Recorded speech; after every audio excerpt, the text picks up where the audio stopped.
Tu veux savoir pourquoi la majorité des distributeurs galèrent à développer leur business MLM sur Instagram? Parce qu'ils transforment leur compte en un supermarché digital. Ils croient bien faire en publiant leurs produits, en mettant des codes promo, en parlant de leur compagnie, mais en réalité, ils coupent l'envie. Et là, je vais être cash. Personne n'ouvre Instagram pour se faire vendre quelque chose. On ouvre Instagram pour s'inspirer, pour se divertir, pour voyager à travers des photos des autres, pour apprendre une petite astuce, pour se sentir connecté à des gens qui nous ressemblent.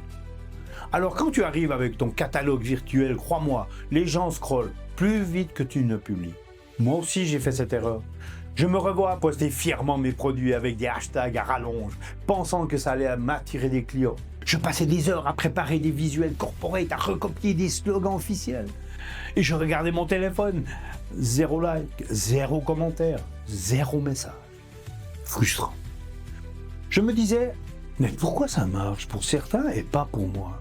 J'ai compris plus tard que ça ne marchait pas pour certains.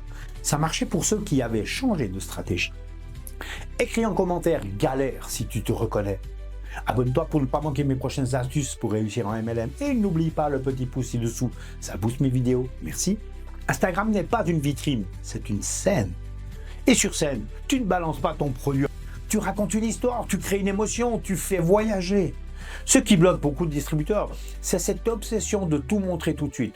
Ils mettent le nom de leur compagnie dans leur bio, ils expliquent dans leur post exactement ce qu'ils font, ils détaillent leur plan de rémunération en story. Mais en faisant ça, ils tuent le mystère. La curiosité s'évapore et la curiosité, c'est l'arme numéro 1 de ceux qui réussissent sur Instagram. Je vais te donner un exemple. Un jour, j'ai décidé d'arrêter de mentionner ma compagnie, mes produits, mes prix. À la place, j'ai commencé à parler de ma vie. De pourquoi j'avais besoin de changement, de ce que je ressentais quand je n'avais plus de temps pour moi, de mes petites victoires, de mes galères aussi. Et tu sais ce qui s'est passé? Des gens ont commencé à m'écrire, pas pour acheter un produit, mais pour me dire « Tu décris exactement ce que je vis en ce moment. Tu fais quoi, toi, pour t'en sortir ?» Et là, j'avais gagné. Parce que ce n'était pas moi qui vendais, c'était eux qui me demandaient. Une autre erreur que je vois sans arrêt, c'est de vouloir paraître parfait. Des feeds ultra travaillés, des citations copiées-collées, des photos retouchées à l'excès, mais le problème, c'est que ça sonne faux. Et sur Instagram, les gens sentent quand c'est fake.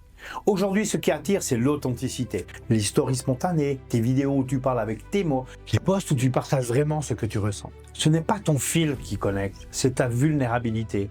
Et puis, il y a ceux qui pensent qu'Instagram, c'est un sens unique. Ils publient, mais ils n'interagissent pas. Pas de réponse aux commentaires, pas de réponse aux DM, pas de questions en story, pas d'échange. Et là, je vais être dur. Si tu fais ça, tu n'es pas sur Instagram. Tu es sur un panneau publicitaire. Instagram, c'est une relation. Si tu ne dialogues pas, tu passes à côté de 80% de la magie. Je me souviens d'une période où je faisais cette erreur. Je publiais tous les jours, persuadé qu'il fallait absolument être présent. Mais je ne prenais pas le temps d'aller commenter chez les autres, de répondre sincèrement, de créer des discussions. Résultat, silence radio. Et dès que j'ai changé mon approche, tout a changé. J'ai commencé à voir Instagram comme une soirée entre amis, pas comme une vitrine. Tu ne passes pas ta soirée à parler de toi, tu poses des questions, tu t'intéresses, tu réagis. Et c'est exactement ce qui crée des connexions réelles. Il y a aussi une erreur subtile, mais qui coûte cher. Vouloir impressionner. Certains affichent des billets, des voitures, des voyages, pensant que ça va attirer.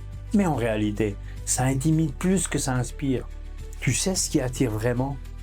Montrer un chemin accessible. Montrer que tu progresses, que tu apprends, que tu évolues. Les gens veulent se dire, si lui ou elle peut le faire, moi aussi je peux. Pas, c'est trop loin de ma réalité, je n'y arriverai pas. Et là, laisse-moi te poser une vraie question. Si tu regardes ton compte Instagram aujourd'hui, est-ce qu'il attire ou est-ce qu'il repousse? Est-ce qu'il l'intrigue ou est-ce qu'il étouffe? Parce que la réponse est là. Depuis que j'ai arrêté de tomber dans ces pièges, mon Instagram a changé de rôle.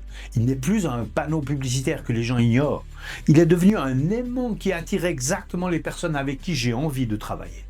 Et la vérité, c'est que tu peux faire la même chose. Si tu veux que je t'explique comment transformer ton Instagram en un outil d'attraction qui attire des prospects naturellement, sans jamais avoir l'air de vendre, contacte-moi.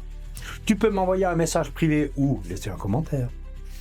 Abonne-toi pour ne pas manquer mes prochaines astuces pour réussir en MLM et n'oublie pas le petit pouce ci-dessous, merci.